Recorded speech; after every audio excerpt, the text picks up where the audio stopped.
ఇప్పుడే shoot complete అయిపోయింది, Sunday shoot కూడా కంప్లీట్ అయిపోయింది. అసలు ఎవరు వెళ్ళిపోయారు, అసలు ఏమేమి జరిగినాయి అని ఇంట్రెస్టింగ్ థింగ్స్ అన్ని ఇప్పుడు ఈ వీడియోలో నేను చెప్పబోతున్నాను. సో ఇలాంటి వీడియో ప్రతిరోజు ప్రతి వీకెండ్ ఎపిసోడ్ రాకముందే మీకు ఒకటి ఎలా ఉండబోతున్న ఎపిసోడ్ క్లియర్గా అప్డేట్స్ ఇస్తాను. సో దానికోసం మీరు లైక్ చేయండి, షేర్ చేయండి, సబ్స్క్రైబ్ చేయండి నా ఛానల్ని. సన్నీ ఒపీనియన్స్ చేశారా అనుకుంటున్నాను. Thank you so much. So first వచ్చేసరికి సాటర్డేలో ఏం జరిగిందని కొంచెం దాని మీద మాట్లాడుకుందాం. నాగార్జున సార్ ఫుల్ ఆన్ ఫైర్లో ఉన్నారు, ఫుల్ ఆన్ ఫైర్ అయ్యారు. ఫస్ట్ ఫైర్ అయింది ఎక్కువగా ఓనర్ల మీద. ఎవరెవరంటే హరీష్ గారి మీద, మనీష్ గారి మీద అండ్ ప్రియా మీద, వీళ్ళ ముగ్గురు మీద బాగా అంటే బాగా ఫైర్ అయ్యారు హౌస్ రూల్స్ అన్ని బ్రేక్ చేసినందుకు. ఎందుకంటే హరీష్ గారు కానీ ప్రియా గారు కానీ వీళ్ళు, హరీష్ గారు ఏమో ఈ ఫ్రైడ్ రైస్ వండటం అనేది రూల్ బ్రేక్, ప్రియా గారు ఏమో ఈ ఫ్రూట్స్ ఇవ్వటం యాజ్ ఎ కుకింగ్ మానిటర్గా తను ఇవన్నీ సరిగ్గా చూసుకోలేకపోయింది అనే దాని మీద రూల్ బ్రేక్. అండ్ మనీష్ గారు పంచదార ఇవ్వటం, టీ ఇవ్వటం, ఇవన్నీ దాని మీద ఫుల్ ఆన్ ఫైర్ అయ్యారు హౌస్ బ్రేక్ రూల్స్ బ్రేక్ చేసినందుకు. అండ్ నెక్స్ట్ వచ్చేసరికి మనీష్ గారిది అండ్ సంచాలక్ది ఇష్యూ, లైక్ మనీష్ గారిది ఇమాన్యుయల్ జరిగిన టాస్క్ ఉంది కదా, దాని గురించి మాట్లాడారు క్లియర్గా. అసలు ఆ రోజు ఏం జరిగింది, బాడీ షేమింగ్ జరిగిందా లేదా, ఎట్లా మాట్లాడుకున్నారు, అది తీయటం ఫెయిరా అన్ఫెయిరా, మొత్తం ఒక మనిషిని ఎలిమినేట్ చేయడం ఫెయిరా అన్ఫెయిరా అనే దాని మీద క్లియర్గా మాట్లాడుకున్నారు. సో ఇదంతా నేను ఆఫ్టర్ ఎపిసోడ్ టెలికాస్ట్ చేసిన తర్వాత మీకు దాని గురించి క్లియర్గా చెప్తాను. బట్ దీని గురించి కూడా మాట్లాడారు. అండ్ నెక్స్ట్ వచ్చేసరికి డెమోన్ పవన్కి, సుమన్ శెట్టికి, కళ్యాణ్ గారికి అండ్ ఫ్లోరా గారికి పెద్ద క్లాస్ బీకారు. అసలు మీరు ఎక్కడ కనపడుతున్నారు అని చెప్పేసి. ఇందులో అయితే నేను కొంచెం పవన్ కళ్యాణ్కి ఫేవర్గా ఉంటాను. రీజన్ ఏంటి అంటే ఆయన కొంచెం అన్ఫేర్ జరుగుతుంది మిగతా వాళ్ళందరిలో. ఎస్ వీళ్ళు కనపడట్లేదు, బట్ అన్ఫేర్ జరుగుతుంది కొంచెం పవన్ కళ్యాణ్కి. రీజన్ ఏంటి అంటే ఆయన టాస్క్లు ఆడుతున్నాడు, టాస్కుల్లో కొంచెం మంచి యాంగిల్స్ చూపిస్తున్నాడు, వేరే వేరే గట్టిగా మాట్లాడతాం, గొడవ పడతాం, ఎన్ని ఉన్నాయి, చాలా జరిగినాయి లైవ్లో. బట్ అవన్నీ ఎపిసోడ్లో చూపించలేదు.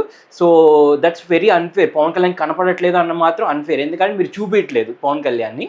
సో మిగతా వాళ్ళు మాత్రం ఫ్లోరా సైని గారు ఏం మాట్లాడట్లేదు, సుమన్ శెట్టి గారు కామ్గా ఉంటున్నారు, పవన్ గారు వెరీ స్వీట్ అనిపిస్తుంది ఈ ఉన్న వాళ్ళందరిలో. సో అందుకని ఆయన కూడా ఎక్కువ ఎలివేట్ అవ్వట్లేదు మాట్లాడుతున్నట్టు. సో వీళ్ళ గురించి మాట్లాడారు, కనపడట్లేదని. సో ఒక టాస్క్ జరిగిందండి, best and worst performer of the best and worst performer ఎవరు అని చెప్పేసి ఒక టాస్క్ నిర్వహించారు. వాళ్ళ బెస్ట్ ఎవరు వర్స్ట్ ఎవరు అని ఒక చిన్న టాస్క్ లాంటిది ఒకటి జరిగింది. సో ఇదంతా సాటర్డే ఎపిసోడ్. సో సండే ఎపిసోడ్కి వచ్చేసరికి ఎవరు ఎలిమినేట్ అవుతున్నారు అన్న దానికంటే అసలు ఎవరు వస్తున్నారు. Sunday episode is a very fun episode అని మీ అందరికీ తెలిసిందే. సో సండే ఎపిసోడ్ చాలా అంటే చాలా ఫన్గా జరిగింది. అండ్ మిరాయి టీం వాళ్ళు ఈవెంట్ని గ్రేస్ చేశారు. ఈ మిరాయి టీం వాళ్ళందరూ వచ్చారు, వాళ్ళ గురించి మాట్లాడుకున్నారు, మిరాయి టీం ఆ సినిమా గురించి. సో దాని గురించి కొంచెం డిస్కషన్ జరిగింది. And finally the moment comes, ఎవరు ఎలిమినేట్ అవుతున్నారు. షష్ఠి వర్మ అండి. Yes, Shashti Varma is going to be eliminated in Sunday's episode. Only 1 elimination మాత్రమే ఉంటుంది. షూట్ అయితే కంప్లీట్ అయిపోయింది. Shashti Varma is out of the Bigg Boss house. And నా ఉద్దేశం ప్రకారం కరెక్టా కాదా అని చెప్తే నాకెందుకో వీళ్ళు కొంచెం ఎక్కడో అన్ఫేర్గా జరిగింది అనిపించింది. రీజన్ ఏంటి అంటే లాస్ట్లో ఉంది అయితే ఫ్లోరా సైని గారు, షష్ఠి వర్మ, దట్స్ ఫర్ షూర్. ఇద్దరిలో ఎవరో వెళ్తారని అర్థమైంది. బట్ ఫ్లోరా సైని గారికే తక్కువ ఓట్స్ వచ్చాయేమో అని నాకు అనిపిస్తుంది. బట్ వాళ్ళు పంపించకపోవడానికి కారణం ఫ్లోరా సైని గారికి, సంజన గారికి ఒక టీఆర్పీ కంటెంట్ ఏదో వస్తుంది వాళ్ళకి. ఎందుకంటే వాళ్ళిద్దరూ కొంచెం డి అంటే డి అన్నట్టు ఉన్నారు కాబట్టి. శ్రేష్ఠి వర్మ గారు ఎక్కడ కంటెంట్ ఇవ్వట్లేదు. లైక్ వాళ్ళకి కావాల్సిన పంపించింది, వాళ్ళు ఒకదానికి అవసరం పంపిస్తే ఆ అమ్మాయి అసలు ఇంకోటి చేస్తుంది. లైక్ స్వీట్గా అందరితో మాట్లాడుతూ నవ్వుతూ. ఆ అమ్మాయిని ఎందుకు పంపించారు, బాగా స్ట్రాంగ్ కంటెస్టెంట్, అందరితో ఢీకొనిద్ది, అందరితో గొడవలు పెట్టుకునిద్ది,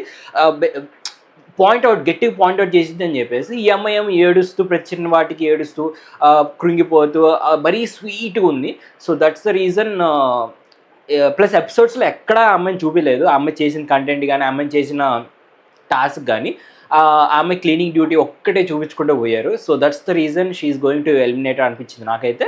సో ఫెయిరా అంటే కొంచెం అన్ఫేర్, బట్ టీఆర్పీ వైజ్ వాళ్ళు చేసిన ఫెయిర్ అనిపించింది. ఎందుకంటే ఫ్లోరా సైని గారికి, సంజన గారికి ఒక కంటెంట్ ఉంది, ఒక మధ్యలో ఒక రన్ అవుతుంది, ఒక ఫైర్ మధ్యలో. అంటే చూడండి, పచ్చగడ్డి వేస్తే బగ్గుమంటుంది అని చెప్పేసి వాళ్ళిద్దరి మధ్య అలా రన్ అవుతుంది కాబట్టి.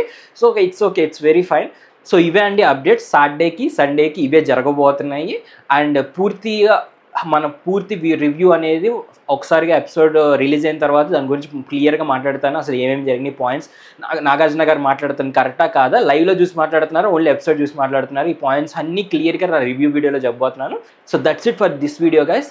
ఇంకొక ఎపిసోడ్ ఖచ్చితంగా ఎపిసోడ్ రాగానే రివ్యూకి ఒకటి వస్తుంది ఖచ్చితంగా. So thank you so much. Sunny signing off.